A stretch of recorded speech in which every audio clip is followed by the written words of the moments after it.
Okay, before I get started with this next video, uh, I wanted to put a disclaimer in. Of course, you're watching Gerard, Black in the Philippines, with the truth. With the truth. A lot of you may not know what a sounding board is. A sounding board is somewhere where you go, where you can say what's on your mind, bounce it off of someone, and have them give you feedback, or just to make sure that you're sane. I guess is the best way to say it. And so, you know, my sounding board has always been that thing right there. That phone recording my thoughts, uh, some of my escapades, some of my, uh, a lot of my activity. And I share it with you, uh, not so much for you, but more so for me to verbally hear myself or hear how I think.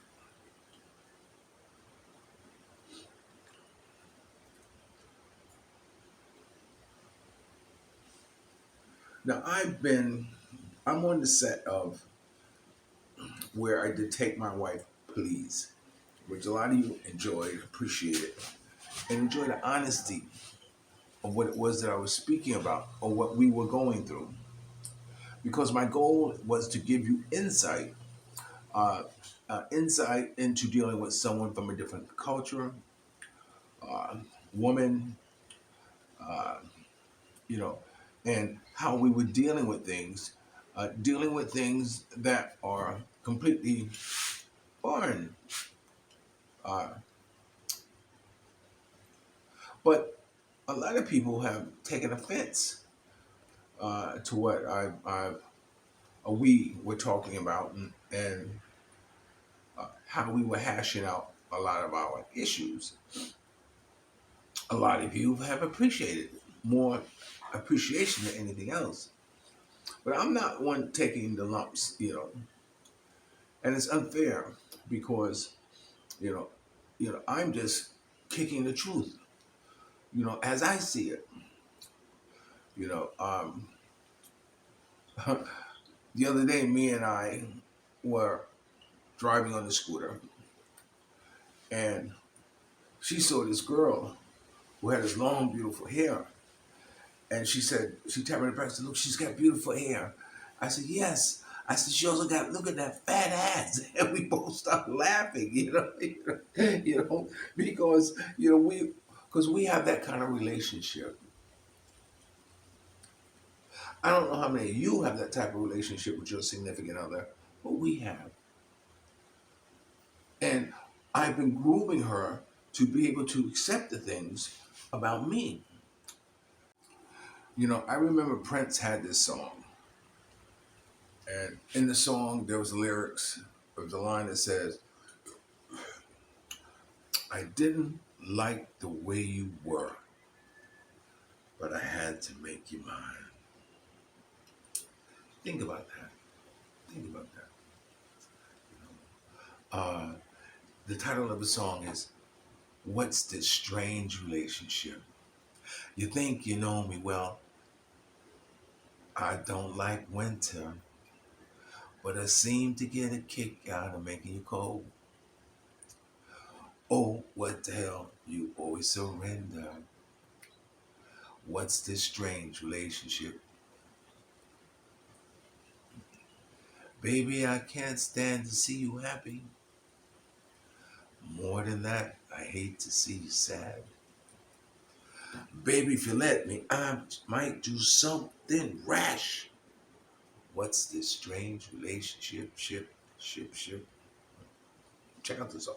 And at the same time, my accepting the things about her.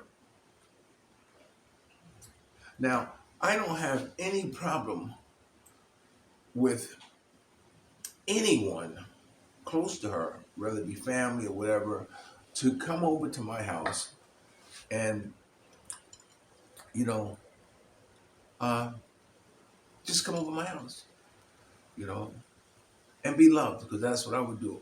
I'll be giving you love, you know.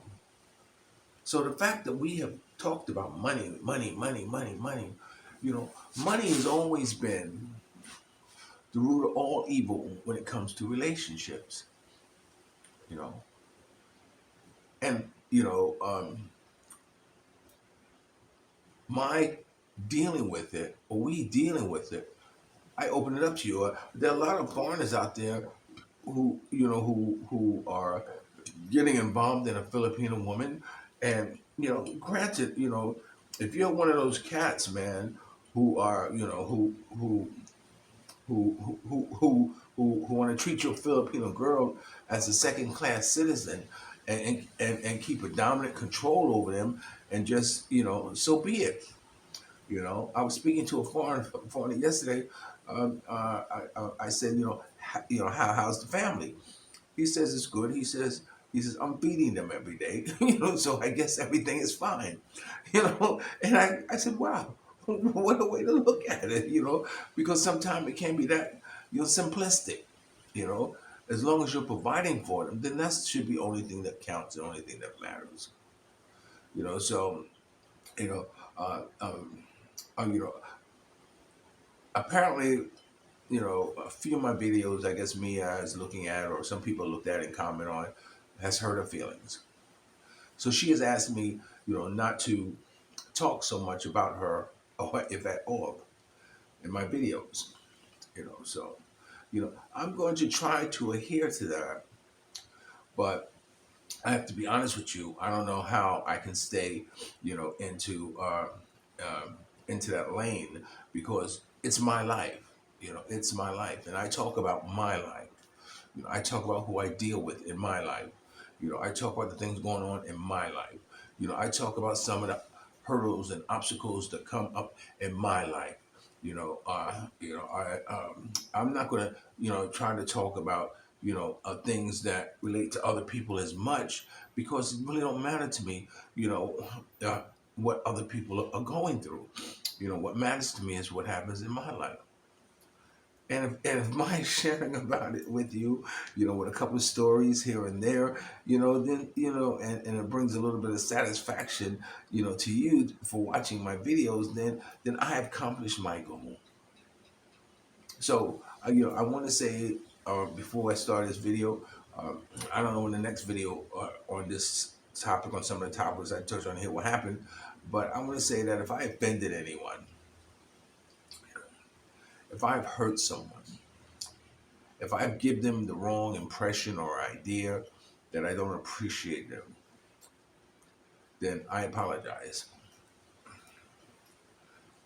You know, I apologize also to those who know I've helped in the past, and who I promise never to let you go, and have not been able to. Rather it be a child who I know coming up, who's now going to school, going to college, and needs help, and I have not helped. That hurts me. Them calling me or texting me, I've stepped in on families where the father had, you know, was gone, and they needed help, and I helped them, and now they're in college, and going to school, and and they need, and it hurts me that I can't help them the way I want to. But then, I also have to remember that I now have a family that I have to take care of. That I have a family that I have to ensure that I'm here and I'm able to provide for them. So for you, for those of you who you may think I've turned my back on, believe you me, I have not. You know, uh, but if you come visit me, I will help you. I put that out there like that. you know, but running to Palawan is something I don't do anymore. All right, so let's get started with this video here. Again, like I said, you know, um, you know, uh, uh, uh, this will probably be one of the last ones. I won't go into so much detail about finances between me and I, because it's truly a touchy subject. It's gotten better. Believe you me, because of Take My Wife, please. Our relationship has gotten better. We are getting along better, far better than we've ever gotten. along together, before, we're laughing together, we're joking with each other, we're going places like this. And all this is because we were able to vent how we feel, about each other, about some of the things we do and or the things we don't do or the miscommunication. Because you got to understand, a lot of you know, our, you know, uh, disagreements come from misunderstanding the culture, your mind, or overestimating her, you know, uh, um, come to find out that, I did just that. I overestimated. You know? So, I'm on guard more, because why? Because it makes her happy. I was watching her. See, I'm talking about her. We had a maid the other day, last week or something like this, and the housekeeper was doing good. And I looked at Mia, and Mia looked refreshed. She was bubbly. She was able to take a nap in the middle of the day. She was comfy. She was relaxed. First time I seen her relaxed in a long time. But that housekeeper only lasted like 2 days, uh, and I spoke about it in one of our videos. And I looked at her yesterday morning, and she was actually dragging ass. And I said, Mia, I said, look at you. You look so tired. You look so worn out, and it hurts me to see you like that. I said, you need to get another housekeeper. You need to get someone to help you with this house, with the boys and, and, and me, I guess, I'm nobody, you know what I'm saying? But, she needs help. And I told her, I want to see, I want to see you with this spring in your step. Okay, so with that, here's Gerard. I'm Gerard, Black in the Philippines with the truth. Okay, here we go with this video. I'll talk to you later. Peace. Remember, I will always love you more. Check this out. Greetings, everyone, and welcome to Gerard, Black in the Philippines with the truth. Uh, I want to thank those who are watching me, my subscribers, my, how do you call it? My visitors. you know, those of you who tolerate me, I want to thank you for taking the time to stop by in this video and check it out. Valentine's Day just passed. Happy Valentine's Day to all of you. It's also my late father's birthday, so you know it's it was a good day. But I want to tell you, is the one good thing about having children, especially up grade school uh, level, is that they're always sent on projects to be made at home, projects to be brought in, like this. And so on Valentine's Day, they had projects to now what teacher would not say, make me a Valentine's gift? well, that was the project. So Mia helped them make Valentine presents for the teacher. Now, um, once it was made and everything, and I saw it, I said, wait, Mia, let me take a picture of you holding the gifts. So I took a picture of her holding the gifts. And of course, me never wanting to pass up a photo out, I posted it, whatever. But I didn't want to give, I guess I did want to give the impression that this is what I got Mia for Valentine's Day. So I had to fess up and be honest and know. For those of you who like to think that this is that I got this, no, these are for the kids. But it was okay. The damage was done, So, but I've never gotten caught up in all the holidays and in all the Mother's Days and birthdays and all this stuff. I just never grew up.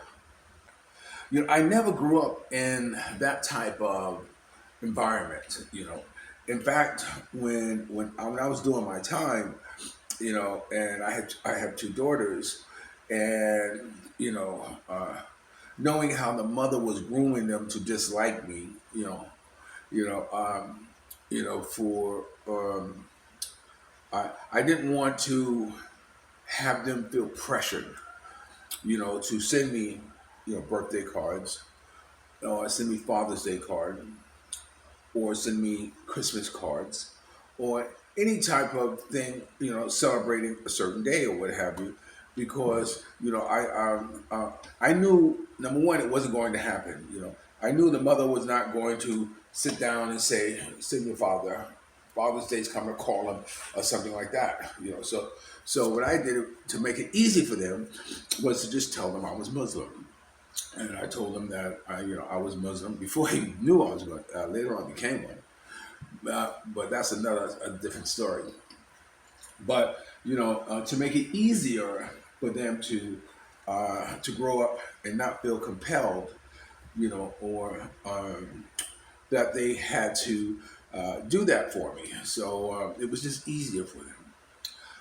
And plus, I was, I think, 52 years old before I got my first birthday cake with my name, Happy Birthday Gerard, on it. 52, because it just never was a big deal to me.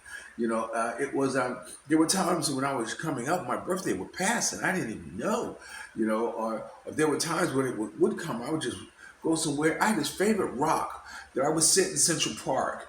And it was a rock that had this like little seat carved out of it where I could just sit and then see, look at the park, and that's where I spent my birthday. So it wasn't anything, for anyone to to look forward to or celebrate.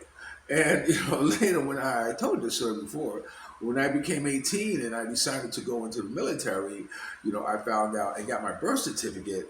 I found out that the birthday I was celebrating wasn't my birthday. So you can imagine what kind of shock that was. To say, oh yeah, you really cared about me enough that you had me celebrating the wrong birthday. But anyway, I digress. But so anyway, you know, you know, it was at one store that Mia was going to go get some stuff for the kids um, to make the Valentine gift for their teacher. I forgot what it was called. And so she went inside the store, one of these roadside stores, and it was packed. It was packed, And I sat there in front and I'm watching, and I'm looking, and I noticed that, and this is like maybe about going on like 6 o'clock in the evening. It was getting late. And it was interesting because it was all packed with women. And I'm thinking, my God, where are the men buying Valentine's gift for the gals?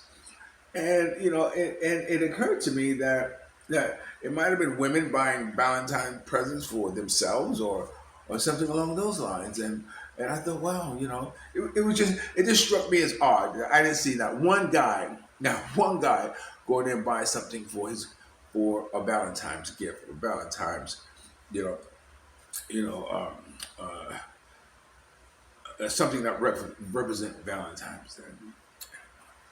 So that kind of struck me as kind of odd, but anyway, I didn't get Mia anything, uh, you know, which I thought was fine because she understood how I felt about the holiday. Oh, I thought she did. Don't never think a Filipino understands, And so when we were laying in bed, and she said, "Oh, you ain't get." I said, "What do you mean ain't getting them? We talked about this like this." Oh, well, I said, okay. I know what to do for you. So anyway, we went to sleep, and later on that night we woke up, you know, and we celebrated Valentine's Day. I just leave it at that, So anyway, so there are a couple of things I want to talk to you about. I want to talk to you about the laws of the Philippines because a lot of people don't realize that the law here operates on a whole different level, than what it might do in the United States. When a crime is committed here, to my understanding, this is just only from my understanding.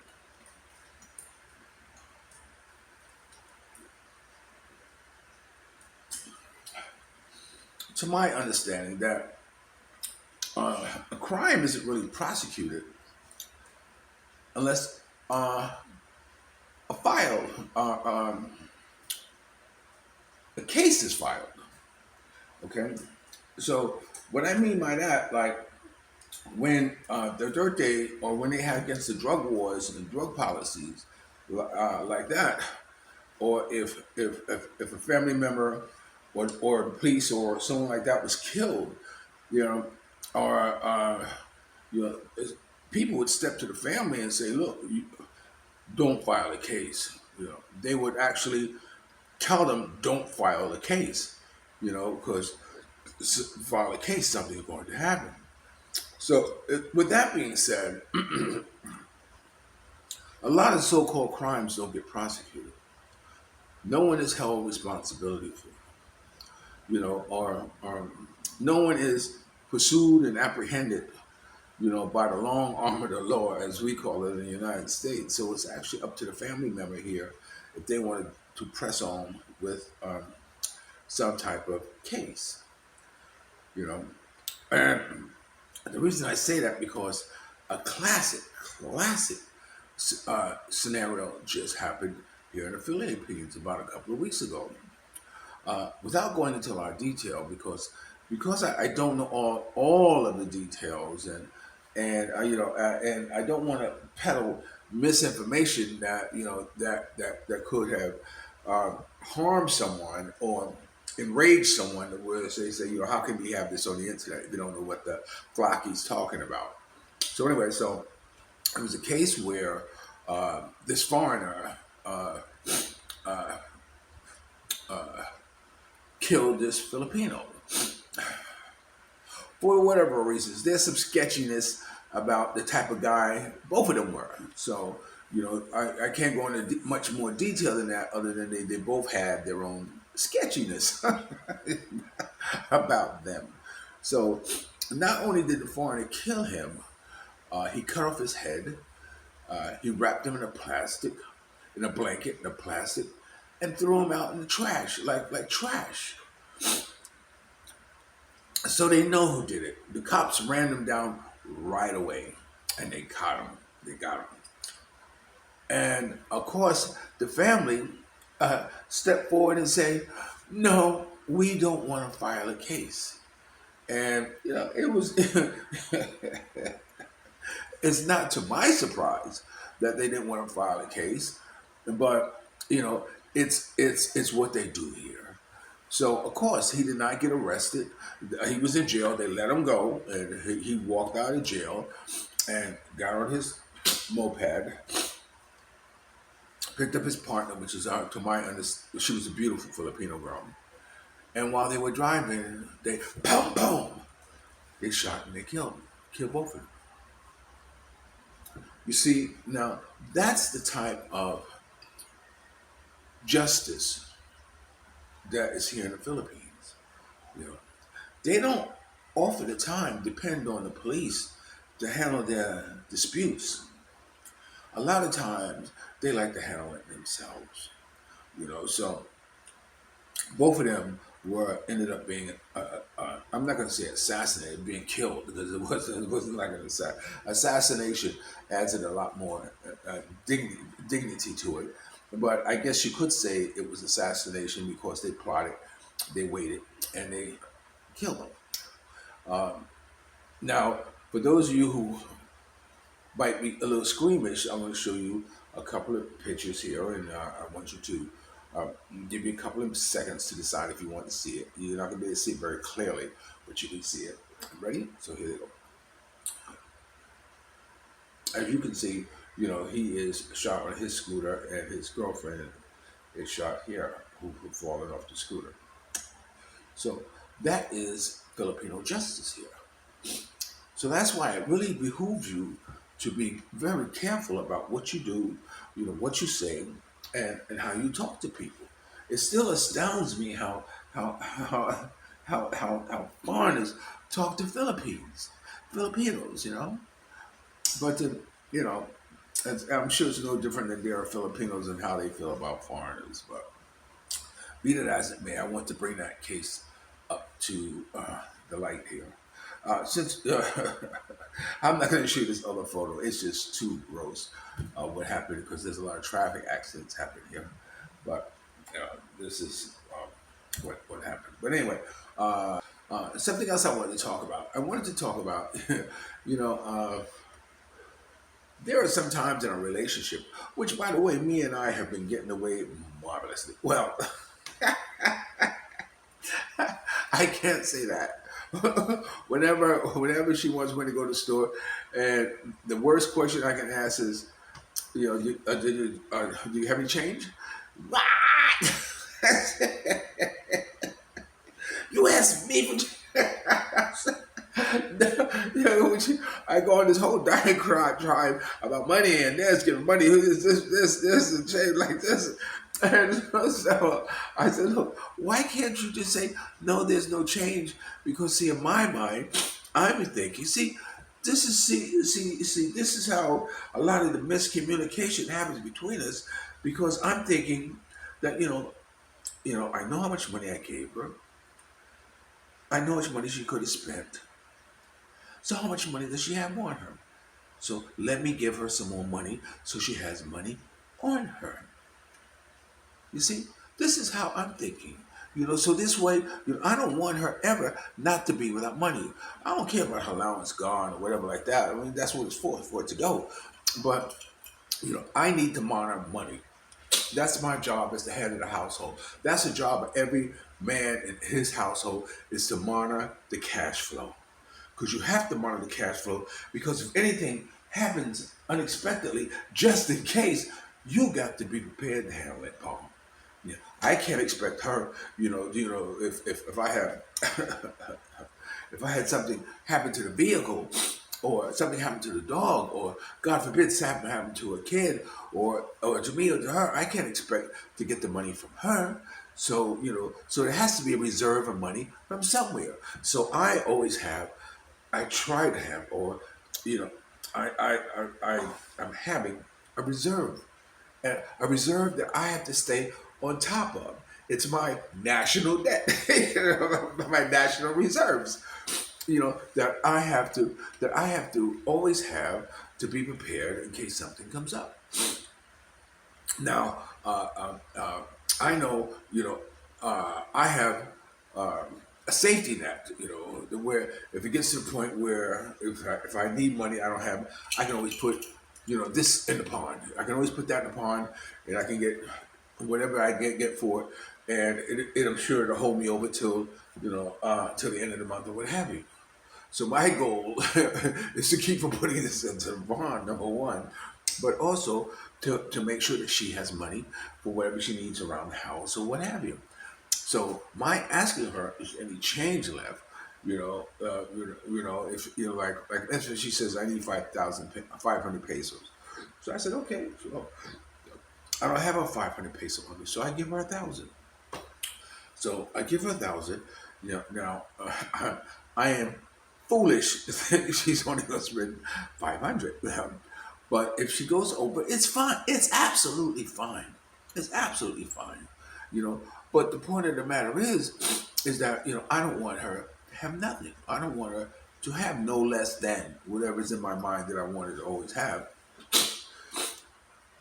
on her. So that's why I asked. But anyway, that's always been a contention as far as when I say, well, do you have any change with that?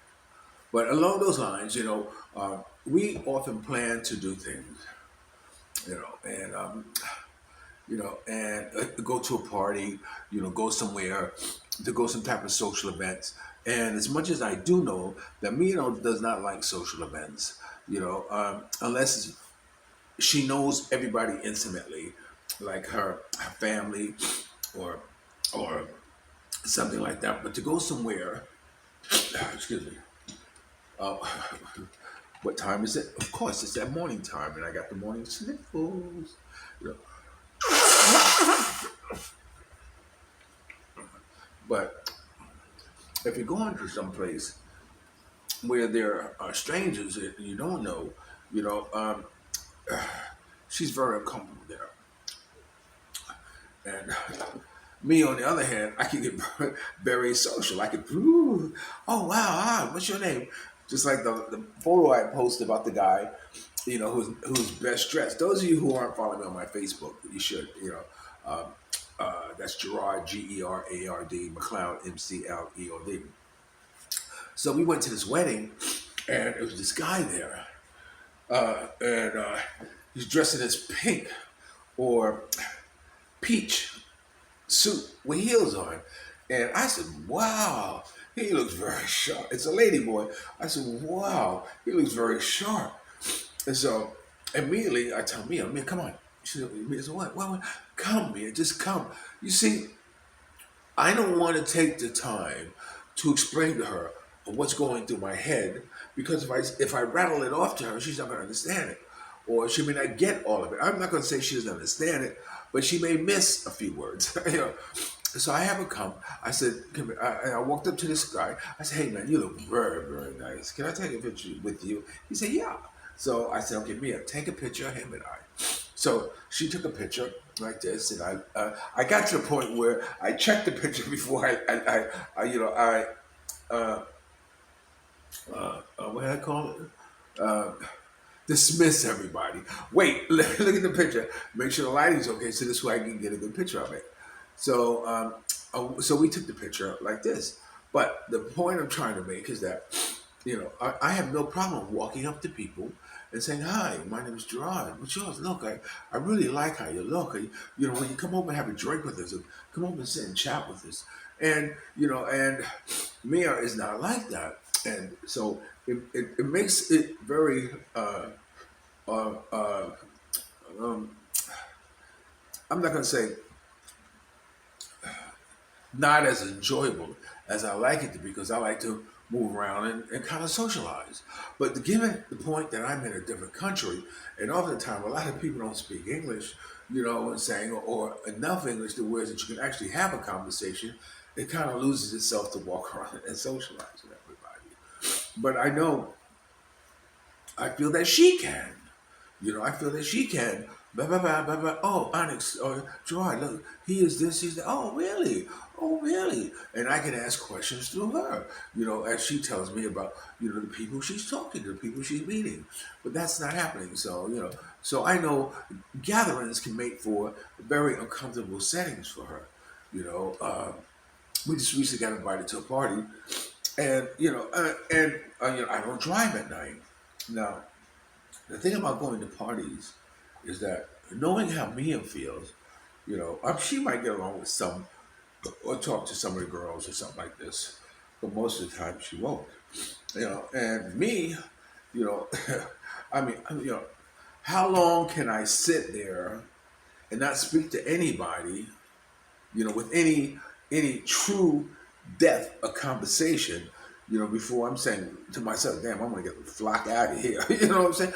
Not no disrespect to them, because it may be wonderful. You know, the entertainment may be good, the singing may be good, or I don't want to get drunk because that's not I cut that mo out.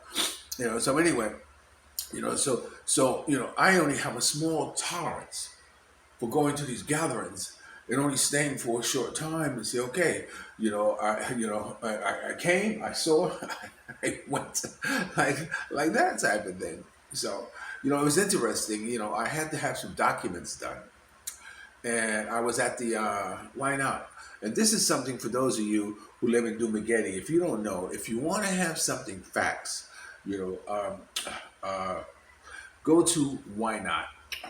And Why Not just has its like office inside there, and ask for Lizelle and tell Lizelle that Gerard sent you. You can have all your facts. You know, you can make phone calls. And she helped me with everything to getting these very important documents I needed to have taken care of that I have been trying to email for the longest time after converting it to a PDF. But for some reason, that when I try emailing it through my email, it just won't load to be sent to the department that I want to have. In other words, it was a pain in the butt, for me to try to do it on my own. So it was good that she helped me. So I started watching on my phone. You know, we talk. I started watching NBC Nightly News, and she was just as involved in it. She was just talking about the crisis of, what's happening. We talked about Turkey. Hey, we talk about, school shootings. Hey, we talk about the things going on here in the Philippines. And it was such a nice conversation that I really enjoyed. I really enjoyed talking to this Filipina, because not that only that she was so informed, but she was engaged, and that's a wonderful thing when you're looking for conversation. One thing I can't stand more than anything else, and I hated this as a child, even on the radio. When you listen to the radio and say, "Yeah, this is WABC coming for you live from Egypt." Then right now we want to take this time out. We're gonna send a shout out to so and so. So right now, without further ado, let's send a shout out to, and then there's silence on the TV. It's silence. And in my mind, it says, "This is Gerard. Gerard, how you doing?" I throw in my own commercial in that blink, in that silent moment of time. And I think that's where I developed the kind of quickness that I think, with my mind is that, I've always been able to imagine filling in blank space where a conversation stops and nobody's saying nothing, or nothing is being broadcasted. So when I'm in a group of people and there's silence, then it's up to me to re-engage everybody into a conversation, and that's what I do. So it was very nice. It was very nice a conversation I had with her. But getting back to how I started this conversation off is that often the time, these things that we go to, or get invited to, because of I explained to you how I feel just sitting there, and not really engaging or talking to anybody. I really don't want to go. But, but I don't want it to be my idea. So I pressure me, man. Do you want to go? Do you really want to go, man? Man, tell me. You want to go? You want to go, man? You want to go? Oh, I have to do this. Well, I have to do that. The kids go to school. She has after school program. Yeah, I said, okay, that's fine. We're not going. I'm like, so I make, but I don't let it be known that it was her decision not wanting to go. I will never make her out to be the bad guy. I will always carry the weight, take the blame, be at fault. It's because of you. I will always be that person in her life. Because I never want anyone to think ill of her. I never want anybody to think that it's that it's because of her. Someone said, well, how come you didn't come, Gerard? I said, oh, it's because of my wife. She didn't want to go. I would never do that to her. I would never, point the finger at her. What kind of man would I be doing that? Blaming my wife or blaming my woman or blaming my partner for the way things are going. I would never do that. So therefore, by ability, I take the blame, which is okay because I can stand the heat. But what I really would like to do is I like to expose me to the arts. You know,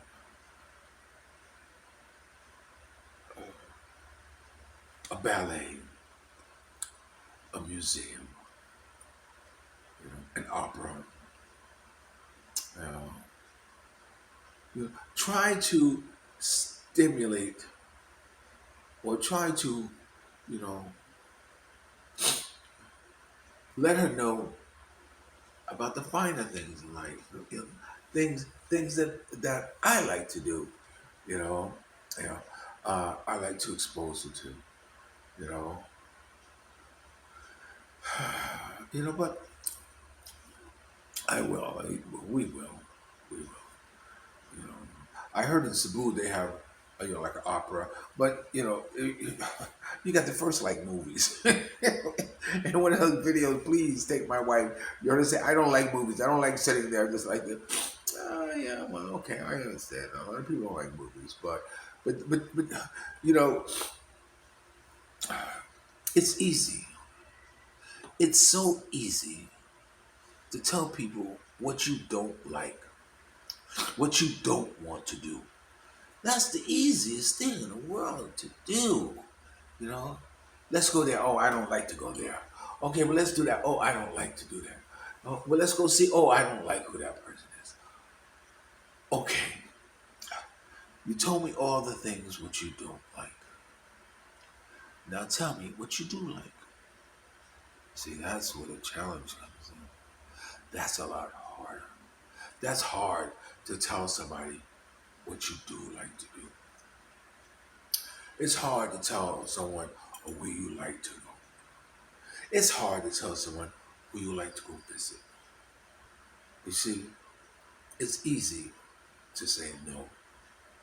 It's easy to tell someone what you don't like. But the hardest thing to do is tell someone what you do like.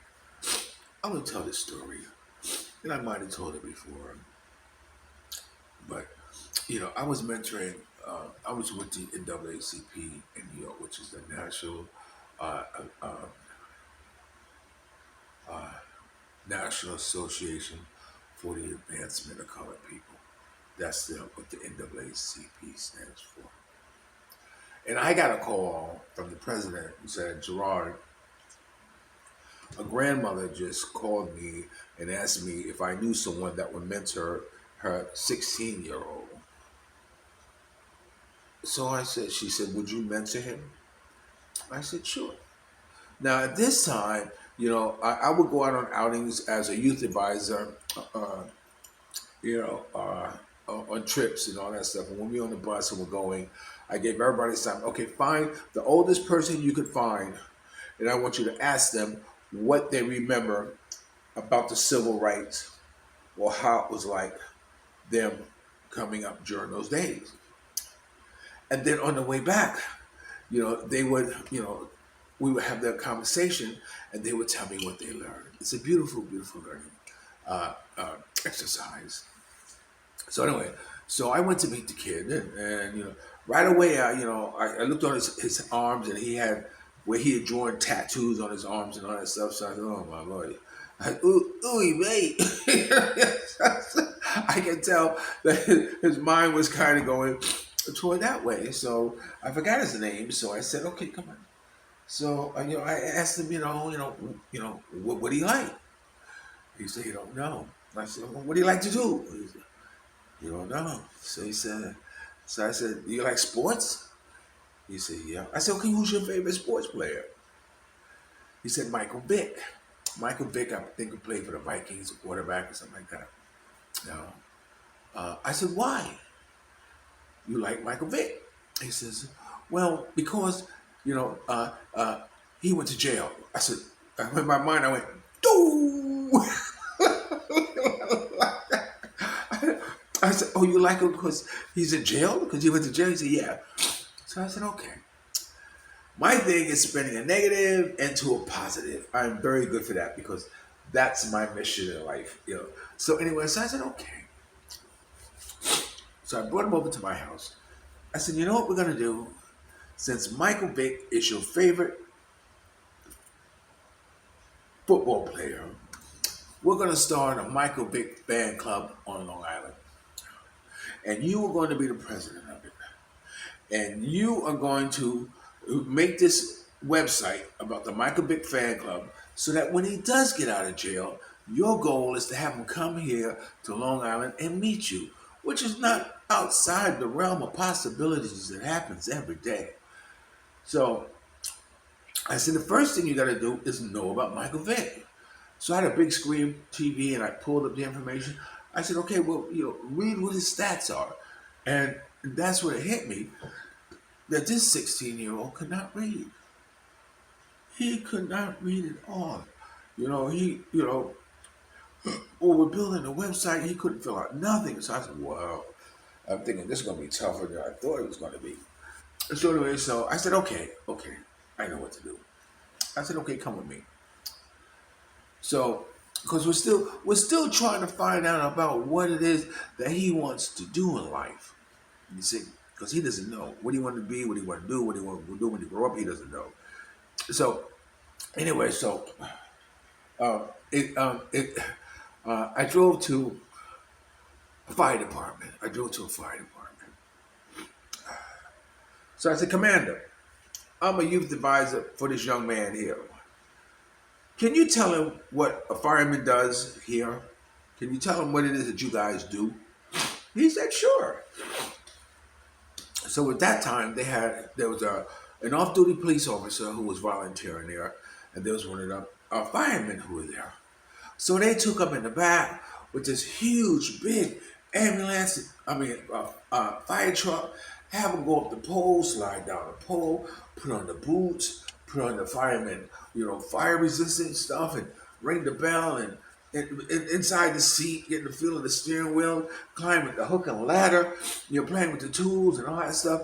And they did it with such glee, explaining what they do. So, and when we finished, we were walking out. I said, okay, thank you, Commander. He says, you're welcome. He says, anytime, anytime. So I said, okay. So I'm walking with this young man as we're walking away. I said, did you notice anything? He said, no. I said, did you notice how happy they were about being firemen? He said, yeah. I said, yeah, they were happy. I said, okay. Now, come with me. So I took him to a taxi stand by the train station where these taxi drivers are just sitting in their car waiting for the next train to come in. And I walked into the first one and I said, my man, I'm mentoring this young man here, and I'm going to tell him what it's like being a taxi driver. Can you tell him what it's like being a taxi driver? Oh, I hate it. And he said, I sit here all day. The people make me mad. He said they stink. He says, I don't make no money. He says, it's really a bad job. I really don't like being a taxi driver at all. But it's the only way I can make money to take care of my family. But like this, and he go on and on and on. I almost said, okay. We get the picture. So him and I are walking away, and so I said, did you notice anything, young man? He said, no. He said, did you notice how unhappy they were about their job? He said, yeah. I said, okay. Now this is the message. You have two choices in life. You can choose a career job that you're happy going to every day and enjoy doing. Or you can be miserable going to a job that you can't stand, you hate, and like this. I said, those are your two choices in life. So fine. So we went to Manhattan the next day. I had a big Lincoln because I have my own private business. Lincoln LS, a beautiful, beautiful town, beautiful car. So we go into Manhattan, and of course, in Manhattan it's very noisy. So he reached over and he blew the horn, woo, like this. So I didn't mind. So he blew it again, woo. I didn't mind. So finally, I decided I'm gonna let this little so and so blow the horn till he's content. So he just blew. He blew the horn until his heart was content. So the next time I saw him was in Long Island, so I picked him up and said, we're driving. And so he reached over and blew the horn. Boop. I said, okay. Now, you can't blow the horn like that. He said, you let me do it in Manhattan. I said, yeah. In Manhattan, you can make as much noise as you want. Here, there's a noise ordinance that you can't make exceptions Noise. Blowing the horn unnecessarily in Long Island is considered excessive noise. So we start driving again. Boop. He blew the horn again. So right then, I pulled the car over.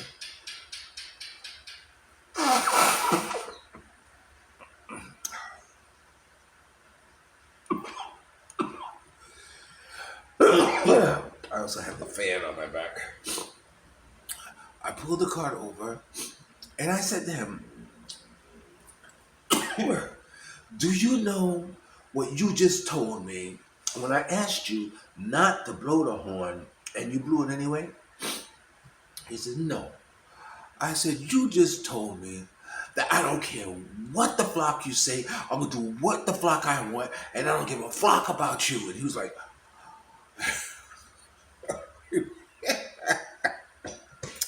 he was actually shocked, you know. So right then I said, that's it. I can't mentor this new generation of kids. 17, 18 years old, no. So I took him home, and I told the mother, I said, I have to go, and I'm not gonna be able to do it anymore. I called Yvonne Quirk, that was her name, Yvonne Quirk Patterson. I told her, I said, Yvonne, look, I can't mentor this kid. I just don't, I just don't need that type of aggravation and frustration in my life. So anyway, so I think I've been on long enough. I want to talk to you a few more things, but I'll leave it at that. So you're watching Gerard Black in the Philippines with the truth. Remember, dreams are nothing more than plans awaiting action. Never disrespect Elliot with pull someone up.